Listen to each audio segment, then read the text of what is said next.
I, 20F, need to get this off my chest. My parents, 50F, 51M, have been treating me differently ever since I moved out a year ago, and watching them exclude me while favoring my sister is really starting to affect me. I have a younger sister, Amy, 12F, who still lives at home, and the way they treat us differently has become impossible to ignore.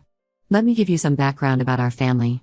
Growing up, we were always close-knit, or at least I thought we were. Dad works as an architect at a successful firm he helped build, and Mom's a hospital administrator. They make good money, well over $200,000 combined annually. We never struggled financially, and they always made sure we had everything we needed and more. I was always the responsible one growing up. I got good grades, never caused trouble, and started working part-time jobs as soon as I turned 16. My parents seemed proud of my independence back then. They'd brag to their friends about how mature and responsible I was. Amy, being 8 years younger, naturally got more attention and care, which I understood. I never resented that because it made sense, she was just a kid. Last year, I landed a corporate job that pays $22.87 an hour. It's not amazing money, but it's enough to live independently, especially since I share an apartment with 2 roommates. I manage all my own expenses, rent, utilities, food, everything. When I decided to move out, my parents actually helped me find an apartment and even helped me move. Everything seemed fine at first. One of our biggest family traditions was taking vacations together. Every year, we'd go on at least 2 big trips. These weren't just regular vacations, they were proper family adventures. We'd go to places like Disney World, Hawaii, or skiing in Colorado. Some of my best childhood memories are from these trips. We'd all plan them together, get excited together, and my parents always covered everything. They said these trips were about family bonding and making memories together. The first sign that things were changing came 3 months after I moved out. I was scrolling through Instagram when I saw Amy's post about their upcoming trip to the Bahamas. There were pictures of her shopping for new swimsuits with Mom, and she was talking about how excited she was for their family vacation. I was confused because nobody had mentioned any vacation to me. When I called Mom to ask about it, her response was so casual it hurt. "Oh, we thought since you moved out and have your own life now, you wouldn't be interested." When I told her I was hurt about not being included, she said I could come, but I'd have to pay my own way. The trip they planned would cost around $3,000 per person. On my salary, that's nearly 2 months of rent and utilities. There's no way I could afford that without completely destroying my savings. What makes this especially confusing is that they still pay for me in other situations. If we go out to dinner as a family, they cover my meal without hesitation. Dad still helps me with groceries, regularly picking up stuff for me when he goes to Costco. They even paid for my portion of our extended family Thanksgiving trip last year when we rented a cabin with my aunts and uncles. But these big family vacations? Suddenly I'm expected to pay thousands of dollars if I want to be included. I tried talking to my parents about how this makes me feel excluded. Dad's response really hurt. He said I needed to understand that I'm an adult now and can't expect them to fund my lifestyle forever. But this isn't about funding my lifestyle, this is about being included in family activities. Mom suggested I could start saving up for future trips, but that would mean no social life and no small luxuries for months, maybe even a year. My roommates think this whole situation is bizarre. Sarah, 21F, still goes on family trips with her parents, and they cover everything. They actually insist on paying because they say family vacations are about spending time together, not about money. My other roommate Jessica, 20F, is in the same boat. Her parents make her join family vacations even though she lives independently. The situation hit a new low last week when Amy called me, excited about their upcoming summer plans. They're planning a 2-week European vacation, something I've always dreamed of doing. When she mentioned the cost, my heart sank.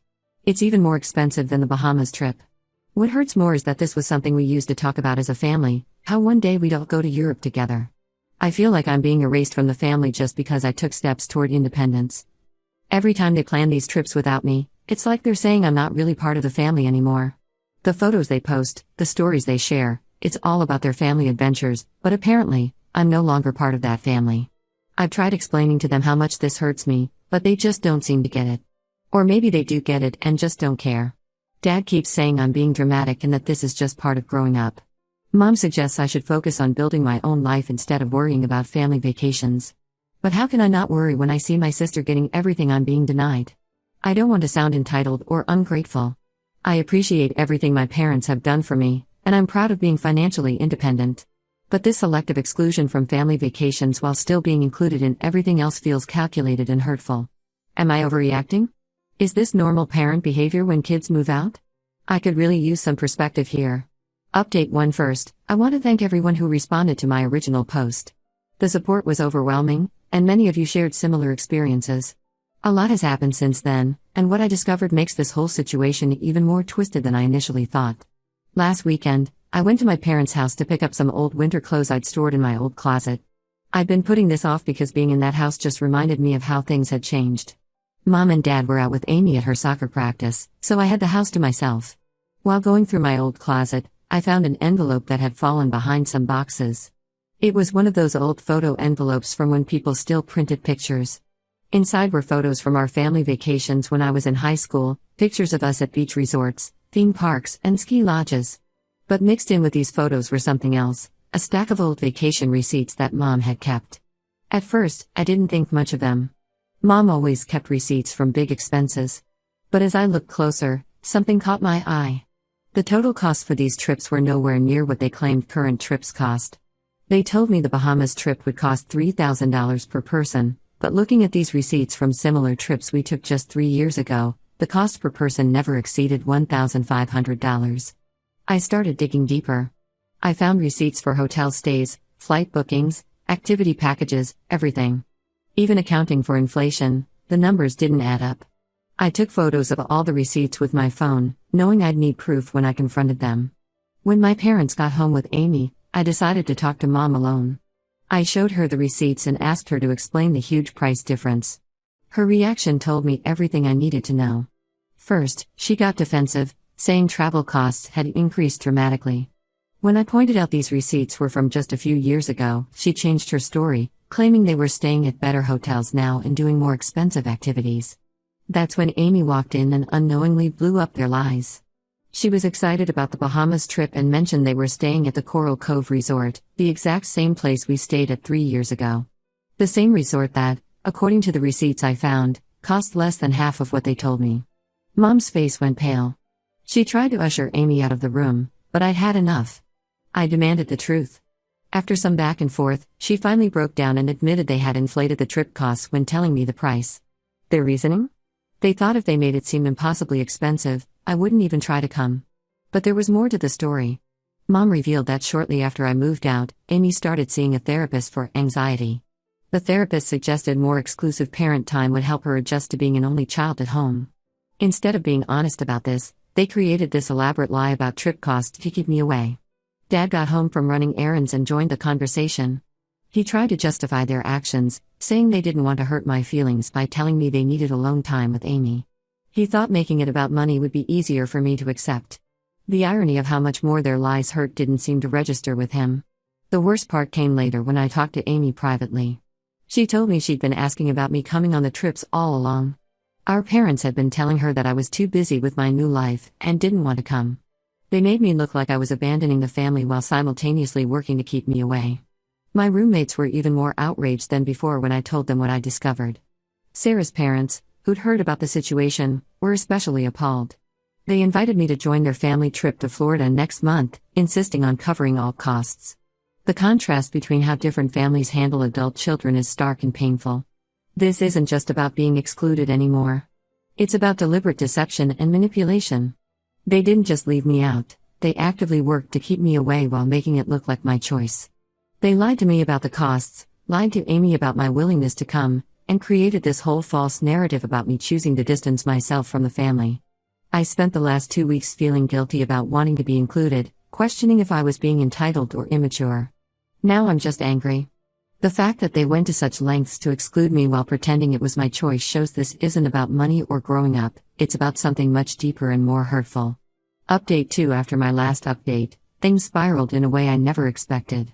What started as a vacation issue has revealed a much deeper pattern of deception in my family. A few days ago, my Aunt Lisa, Mom's sister, called me. She was upset and needed to talk about something that happened at our recent family gathering, one I couldn't attend because of work commitments. Apparently, during dinner, the conversation turned to family relationships, and my parents started sharing their version of why I moved out. According to Aunt Lisa, they painted this picture of me as a rebellious daughter who couldn't wait to get away from family. They told everyone I moved out against their wishes, that I was difficult to deal with, and that I wanted nothing to do with family activities. They even suggested that my job was just an excuse to distance myself from them. The reality? When I got my job offer, my parents helped me apartment hunt. Dad even built shelves in my new place. Mom helped me pick out furniture and gave me her old cooking supplies. They seemed proud and supportive then. But now they're completely rewriting history to make themselves look like victims of an ungrateful daughter. What really stunned me was what Aunt Lisa revealed next. She asked if I'd started using my trust fund money yet. I had no idea what she was talking about. Turns out my grandparents had set up trust funds for both me and Amy when we were born. Each fund was meant to help with either college expenses or starting adult life. I was supposed to have access to mine when I turned 18. I'd never heard about this money. Meanwhile, they've been openly discussing Amy's portion at family gatherings, planning how to use it for her future college expenses. When I called my grandparents to ask about this, they were shocked I didn't know. The trust fund contains a significant amount, enough to have made my transition to independent living much easier. When I confronted my parents about hiding this from me, their excuses were infuriating. Mom claimed they were protecting me because I wasn't mature enough to handle money. Dad said they were waiting for the right time to tell me. But here's the kicker, I discovered they've been using my portion of the trust fund to help pay for these elaborate vacations with Amy. They justified it by saying since I moved out and was doing well on my own, the money would be better spent on family activities. When I pointed out that these were activities I was deliberately excluded from, Mom actually said they thought I wouldn't mind since I chose independence over family. My grandparents are livid. They've already contacted their lawyer about the misuse of the trust fund. It's technically illegal for my parents to use that money for anything other than my direct benefit. Now they're scrambling, trying to justify their actions to everyone in the family. Amy overheard one of our arguments about this and was devastated. She had no idea the fancy vacations she enjoyed were partially funded with money that was meant for me. She's starting to see our parents differently now, questioning other things they've told her about me. I've scheduled a meeting with a lawyer next week to discuss the trust fund situation. It's not about the money anymore, it's about years of manipulation and lies. Finding out about the trust fund made me question everything. How many other things have they hidden from me? What else have they lied about? My roommate's parents have been incredibly supportive through all this. Sarah's dad, who's an accountant, offered to help me understand my financial rights regarding the trust fund. Jessica's mom has been checking on me regularly, making sure I'm eating properly and taking care of myself while dealing with all this stress. I never thought I'd be in this position, hiring a lawyer to deal with my own parents. But they've left me no choice. Their actions show this goes way beyond simple favoritism or different treatment of adult children. This is about systematic deception and financial manipulation. Update 3. It's been 3 months since my last update, and everything has finally come to a head. I want to share what's happened and where things stand now. The trust fund situation went through legal mediation. My grandparents' lawyer discovered that my parents had misused approximately $30,000 from my trust fund for their vacations with Amy. The mediator ordered them to repay the entire amount within 60 days. This forced them to cancel their planned European vacation and take out a loan to repay the money. The cancellation of the Europe trip caused a huge fight between my parents and Amy. She was already upset after learning about the trust fund situation, but finding out that their fancy vacations were funded with my money really opened her eyes. She started questioning everything our parents had told her about me over the past year. My parents tried different tactics to handle the situation. First, they attempted to justify their actions, claiming they used the money for family purposes. When that didn't work, they switched to blaming me for tearing the family apart by involving lawyers. They sent messages through various relatives saying I should have handled this privately within the family. The hypocrisy is stunning. These are the same people who secretly used my trust fund, lied about vacation costs, and spread false stories about me to our extended family. They even tried to guilt-trip me by saying Amy's therapy sessions increased because of the stress I was causing. Speaking of therapy, Amy started seeing a new therapist that Aunt Lisa recommended. During her sessions, it came out that her anxiety wasn't really about me moving out. She was feeling pressured by our parents to be the good daughter who would never leave them like I did.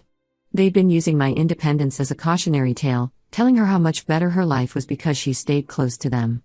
Amy has been staying with Aunt Lisa on weekends to get some space from our parents. I've been spending more time with her too. Last weekend, I used some of my recovered trust fund money to take her on a small trip, just the two of us. We went to a local water park and had dinner at her favorite restaurant. It was important for me to show her that despite everything our parents did, she hasn't lost her sister. My grandparents have been incredibly supportive through all of this. They've revised their will and estate planning to ensure my parents can't access any future inheritances meant for me or Amy. Everything will go into protected trusts that our parents can't touch. I've decided to go completely no contact with my parents. I blocked their numbers and social media accounts. The trust fund money has been transferred to an account only I can access. I'm using it wisely, putting most into savings and using some to further my education with professional certifications. Some family members think I'm being too harsh, that I should forgive them because they're still your parents. But I'm done feeling guilty about standing up for myself. They didn't just make a one-time mistake, they orchestrated a long-term campaign of lies and manipulation, then tried to paint me as the villain when they got caught. I'm focusing now on building a better relationship with Amy and maintaining connections with family members who've shown me real support. As for my parents, they made their choices. They chose to lie, manipulate, and steal rather than treat me with basic respect. Now they have to live with the consequences of those choices. Sometimes the hardest decisions are the right ones. I'm at peace with my choice to cut them out of my life. You can't have a healthy relationship with people who refuse to acknowledge their toxic behavior.